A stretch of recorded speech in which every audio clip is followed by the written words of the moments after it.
Bienvenidas y bienvenidos a la programación de Aprende en Casa, una propuesta de la Secretaría de Educación Pública para fortalecer los aprendizajes.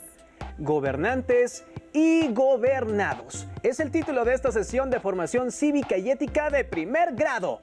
Antes de empezar, tengan cerca hoja y lápiz para hacer anotaciones que podrán anexar a su carpeta de experiencias. Recuerden registrar ideas principales, reflexiones y actividades del proceso de aprendizaje que presentarán a su docente. Abordaremos un tema relacionado a la convivencia social y a la toma de decisiones colectivas. La democracia tiene una manera específica, que se diferencia de otros regímenes políticos. ¿Qué ocurre, por ejemplo, en los autoritarios, donde unos pocos toman decisiones por todos y la población no puede hacer valer sus necesidades, demandas e intereses? En este caso, las decisiones políticas casi nunca les benefician. En la democracia, las ciudadanas y ciudadanos participan en las decisiones políticas, unas veces de forma directa y la mayoría de ellas a través de sus representantes. Para conocer más sobre el tema, los invitamos a ver el siguiente video. Hay situaciones que vivimos en sociedad que nos afectan a todos. La seguridad, los servicios públicos como la energía eléctrica, el agua o la basura son de interés para todos los habitantes de una comunidad. Cuando uno de estos temas nos afecta, todos debemos participar en su solución. Primero, organizándonos entre vecinos. Luego convocando a las autoridades correspondientes para encontrar soluciones y después dar seguimiento para que se cumplan los acuerdos tomados. Se llama democracia representativa cuando los ciudadanos ejercen el poder político a través de representantes a quienes eligen por medio de votaciones. La democracia como sistema de vida significa participar en los asuntos de la comunidad, en la toma de acuerdos y decisiones colectivas para el beneficio común, en la observancia y vigilancia de acuerdos. Además, significa respetar la dignidad humana, las libertades y los derechos de todas y todos. Una forma de democracia es la directa, en la que todos toman las decisiones. Cabe aclarar que la ciudadanía no solo se adquiere por haber cumplido una edad específica, sino también por la participación directa en los temas públicos de la vida diaria, con el fin de generar consensos o acuerdos en la resolución de problemas para el beneficio común. Desde la perspectiva de forma de vida, la democracia que señala la ley permite profundizar en el significado de la formación ciudadana de quienes legalmente aún no son ciudadanos, comenzando con el derecho a participar, a ser informados, a asociarse y reunirse, a expresarse y a ser tomados en cuenta en los asuntos que les afectan.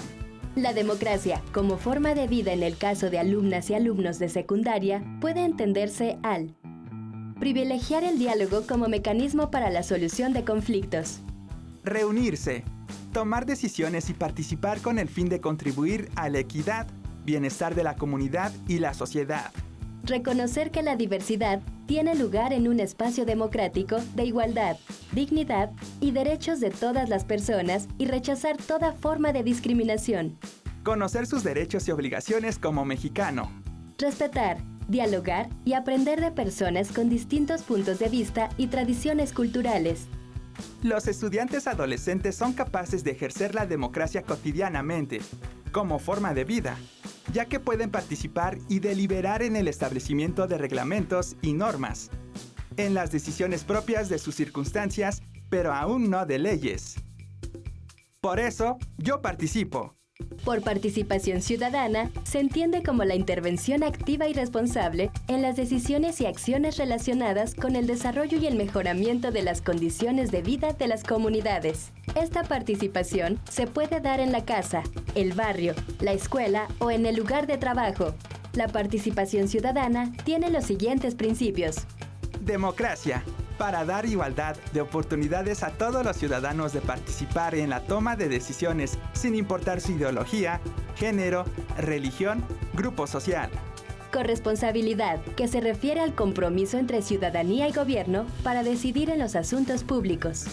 Pluralidad, que permite la participación de todos los grupos sociales, tanto minorías como mayorías que viven en un mismo lugar, para tomar las decisiones que beneficien a todos. Solidaridad se refiere a la disposición de los ciudadanos para asumir los problemas de otros en la búsqueda de soluciones. Esto genera relaciones fraternales y de comprensión de los problemas de los otros. Responsabilidad social.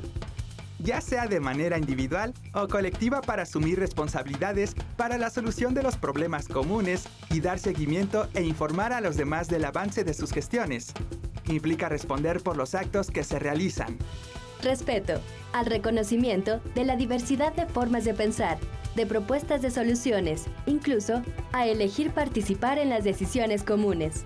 Tolerancia, al garantizar el reconocimiento y respeto a la diferencia y a la diversidad de quienes conforman la comunidad. Y autonomía, cuando los grupos sociales toman decisiones sin la intromisión de personas que no pertenecen a la comunidad.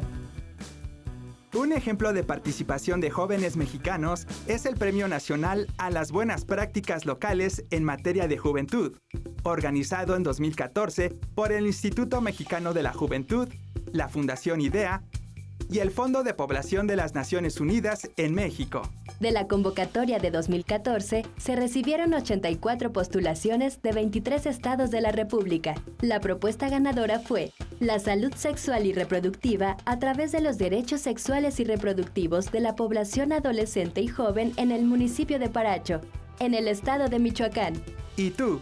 ¿De qué manera asumes la democracia como forma de vida? Hay asuntos que nos interesan a todas y a todos, de los cuales depende nuestro bienestar, el de nuestras familias y el de nuestra comunidad.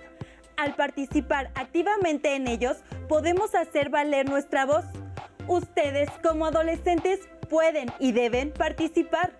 Si dejamos que otras y otros tomen decisiones por nosotros, es más probable que nuestros intereses se vean afectados. En la democracia es importante la participación, que por sí sola no garantiza que nuestra posición gane. La decisión que prevalece en cada caso es de la mayoría. Y quienes quedan en posición de minoría deben ser respetados. Tienen derecho a mantener su postura y a luchar por convertirse en algún momento en mayoría. Las mayorías y minorías son cambiantes. Se conforman y varían dependiendo de los asuntos públicos a tratar. Pero hay otra manera de entender el tema de las minorías, y la veremos en el siguiente audiovisual. ¿Qué son las minorías? Con este término nos referimos a un grupo de personas pertenecientes a minorías nacionales o étnicas, religiosas y lingüísticas. El término grupos minoritarios no tienen una definición única, debido a la diversidad de culturas que existen en el mundo. Pero lo que sí sabemos es que las llamadas minorías están presentes en todas las sociedades. Se puede decir que una minoría es un grupo dentro de una sociedad más grande. Las minorías son importantes porque expresan el grado de libertad que existe para pensar de manera diferente a la mayoría. Los miembros de los grupos minoritarios suelen estar sujetos a discriminación, prejuicios, segregación o persecución a manos de otro grupo llamado mayoritario. Existen organizaciones que se dedican a mediar para proteger los derechos de las personas de los grupos minoritarios, como la Organización de las Naciones Unidas, a la cual pertenece nuestro país.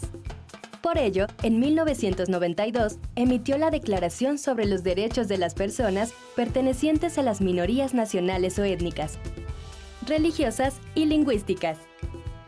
En ella, se establece la obligación de los estados para que las personas pertenecientes a minorías tengan derecho a disfrutar de su propia cultura, a profesar y practicar su propia religión, a utilizar su propia lengua materna en privado y en público libremente sin injerencia ni discriminación de ningún tipo.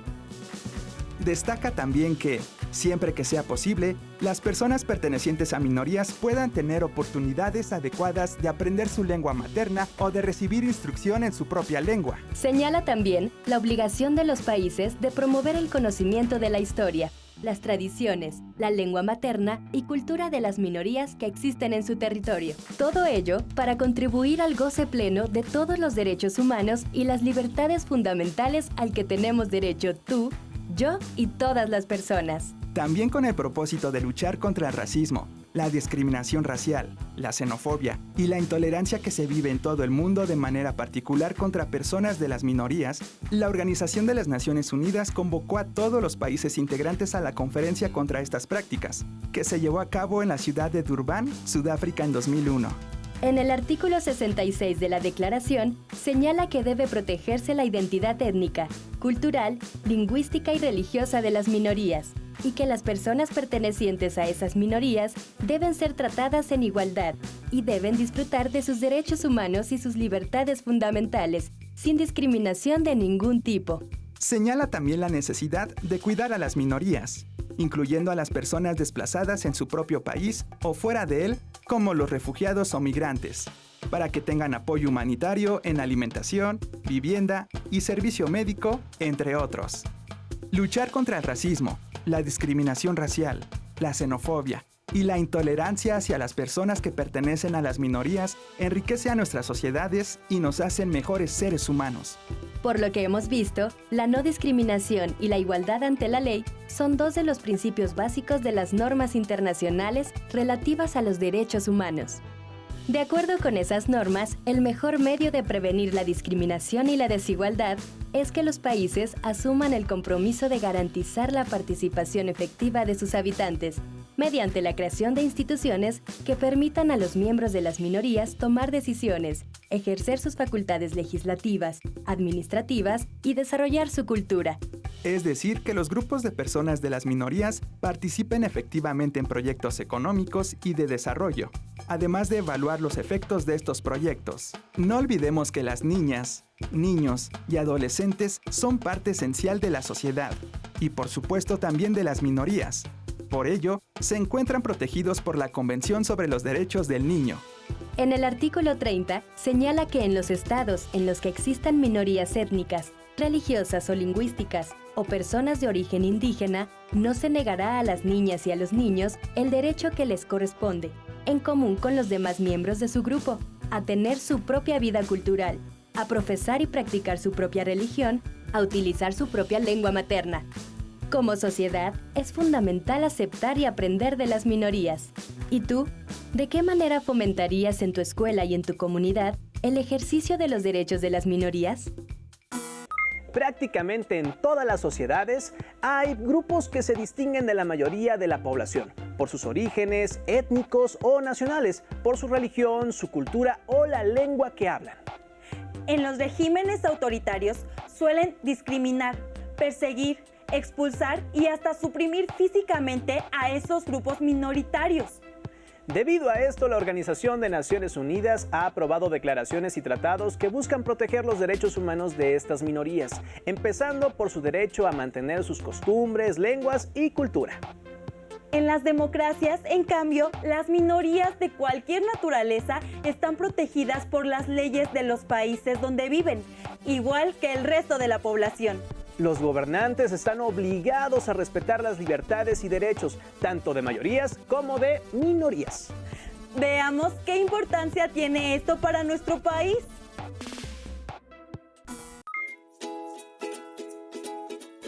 Oye, entonces para la tarea sobre las leyes de la Organización Sociopolítica de México, me toca revisar la Constitución de los Estados Unidos Mexicanos y de la Ciudad de México.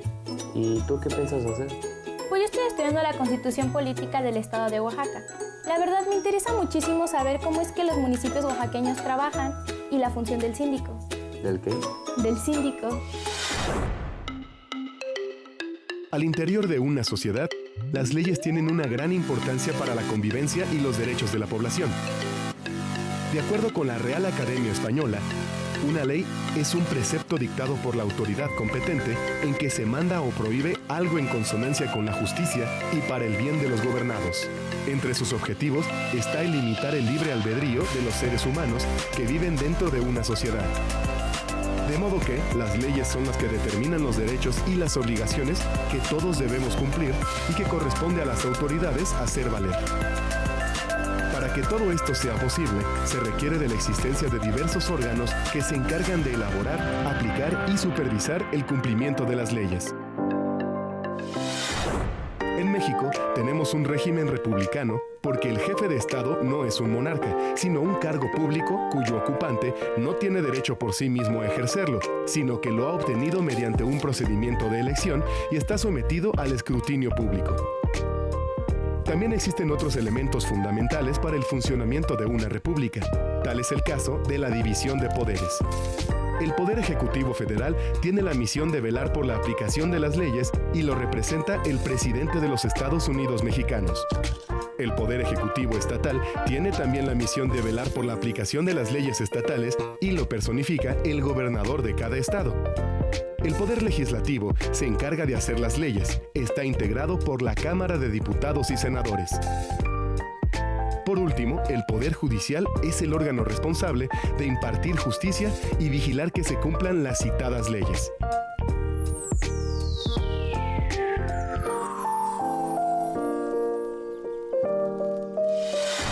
En nuestro país contamos con leyes federales y estatales. Las federales son aplicadas en todo el país y las estatales rigen solo el estado que las emitió. Por su parte, las constituciones estatales integran las leyes propias de cada estado y básicamente retoman lo establecido en la Carta Magna.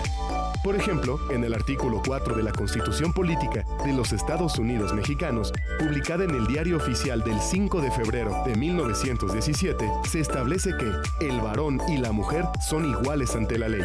Esta protegerá la organización y el desarrollo de la familia. Por tanto, en el estado de Querétaro, se promulgó y entró en vigor la Ley de Igualdad Sustantiva entre Mujeres y Hombres a partir del año 2012. En general, las leyes contienen puntos fundamentales para cada sociedad. En México, por ejemplo, nuestra Carta Magna señala las 3 características que debe cumplir el gobierno. Ser democrático, porque debe ser electo por el mismo pueblo. Ser representativo, porque cada segmento de la sociedad elige a los funcionarios gubernamentales que lo van a representar. Y ser federal, en tanto que está formado por todos los estados que integran la República. La convivencia armónica de toda sociedad está regulada por leyes que ponen de manifiesto valores como la libertad, justicia y tolerancia. Esto, aunado a un verdadero aprecio por la legalidad, tanto por el pueblo como el gobierno, hace posible que las relaciones entre las personas, los grupos y las instituciones se den de manera pacífica y eficiente. Así, la existencia de las leyes y su respeto son condiciones para la convivencia y la justicia. Y es nuestra obligación conocerlas. Bueno, ¿y qué es eso de síndico? Mira, pues aquí dice que el síndico es el encargado de defender y de vigilar los intereses municipales, así como también de representar jurídicamente al ayuntamiento. Wow, a ver, préstame ese documento. No sabía que... ¿Y tú, qué has leído de la Constitución de los Estados Unidos Mexicanos? ¿Conoces las leyes que te rigen? Como saben, desde que nació como país independiente, México ha sido una república democrática, donde los gobernantes son electos mediante el voto ciudadano y federal. México, como República Democrática Federal, está integrada por estados asociados libremente bajo un gobierno común, el gobierno federal. Otra característica central de nuestra organización política es la división de poderes, ejecutivo, legislativo y judicial. ¿Saben cuál es la razón de que exista la división de poderes? El propósito es que el poder político, es decir, el poder de tomar decisiones que afectan a la sociedad, no esté concentrado en una o pocas personas. Cada uno de los poderes limita y vigila a los otros dos. Por lo tanto, disminuye la posibilidad de que haya abusos de poder. El poder legislativo se encarga de hacer leyes, esos ordenamientos que rigen nuestra convivencia y que todas y todos estamos obligados a respetar, tanto ciudadanos como gobernantes. De este tema nos habla el siguiente video. Cada persona que tiene una responsabilidad pública, es decir, que forma parte de las instituciones del gobierno, del Congreso Federal o Estatal, de un gobierno municipal o de una alcaldía, tiene obligaciones y responsabilidades que indica la ley. ¿Qué significa ser servidor público? ¿Por qué es importante conocer sus obligaciones y responsabilidades? En una democracia participativa, los representantes son electos a través del voto. Estos representantes realizan nombramientos de las personas que trabajarán y tomarán las decisiones en los diferentes sectores de la administración pública. Una característica básica de los servidores públicos es que sus actividades deben estar enmarcadas en las facultades primordiales del Estado. Ser servidor público implica la obligación y responsabilidad de hacer cumplir las leyes que surgen de la Constitución. Cuando un servidor público es consciente de que su función es cumplir y hacer cumplir la Constitución, el respeto a los derechos humanos e intereses de los ciudadanos se da de manera natural y eso lleva a vivir en un estado de armonía y bienestar. ¿Quiénes son los servidores públicos? Aquellos que fueron elegidos democráticamente como el presidente, los gobernadores, presidentes municipales, alcaldes, diputados y senadores. Las personas nombradas por los representantes populares para ocupar diversos cargos como jueces y magistrados, secretarios de Estado, directores generales, presidentes de institutos. Los funcionarios, empleados y todas las personas que tengan un cargo, empleo o comisión en las diversas oficinas de la Administración Pública Federal. Y los que marquen las constituciones estatales.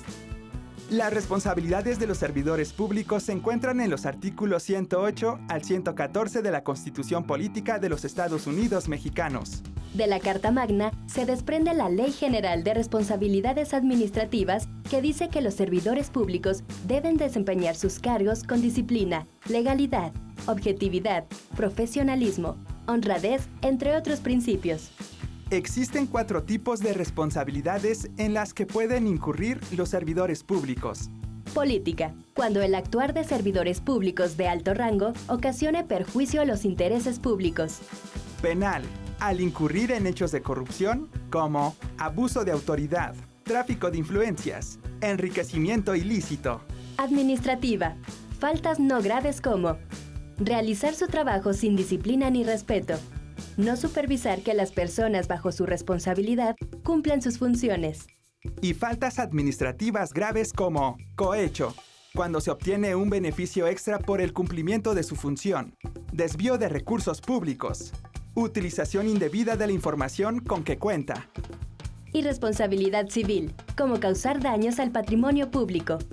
Los servidores públicos que no cumplan adecuadamente su función o no realicen sus funciones serán sancionados con multas, prisión, decomiso de bienes, destitución, inhabilitación para volver a ocupar cargos públicos.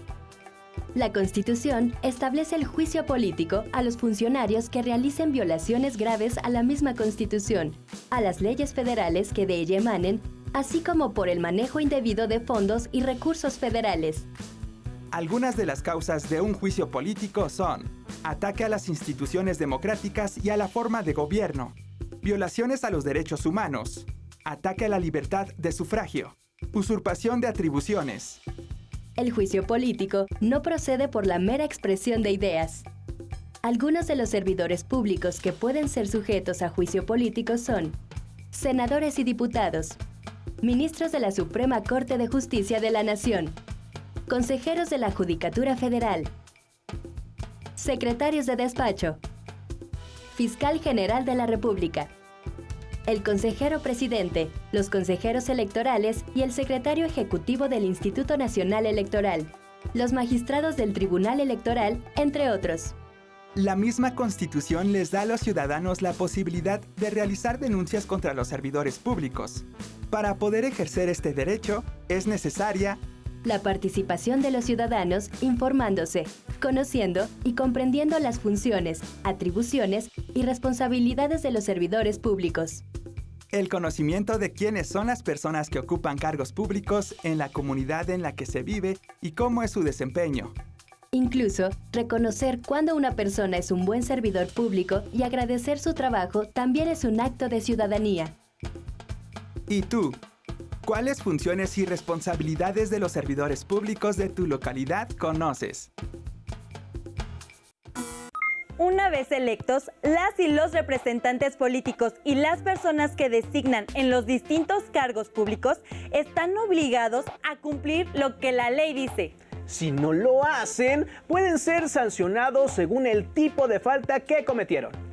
Lo fundamental para sancionarlos es que exista una ciudadanía atenta y vigilante, que premie la eficacia y la honradez y no deje pasar comportamientos ilegales.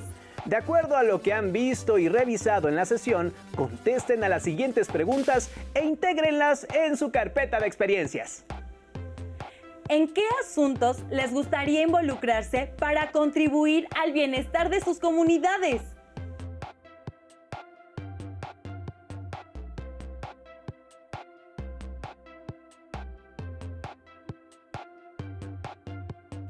¿Identifican algún grupo minoritario en su comunidad? ¿Creen que se respetan sus derechos?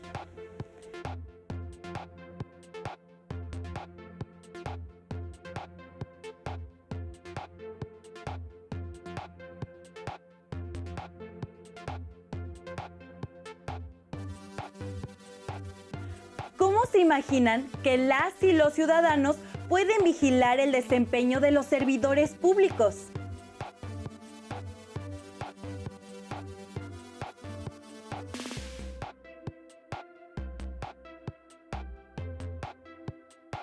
¿Consideran que las y los estudiantes pueden participar en estas tareas de monitoreo y fiscalización de las y los gobernantes?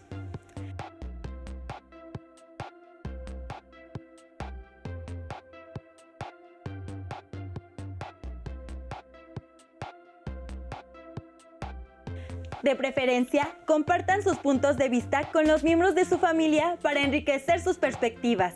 Si tienen posibilidad de acceder a Internet, les sugerimos buscar un libro que recoge los cuentos ganadores del concurso. Y si yo fuera una persona refugiada, comenzar de nuevo en otro país. Lo pueden encontrar en el sitio que aparece en pantalla. Nos dio gusto compartir con ustedes esta sesión. Los esperamos en otra más de Aprende en Casa. ¡Hasta pronto!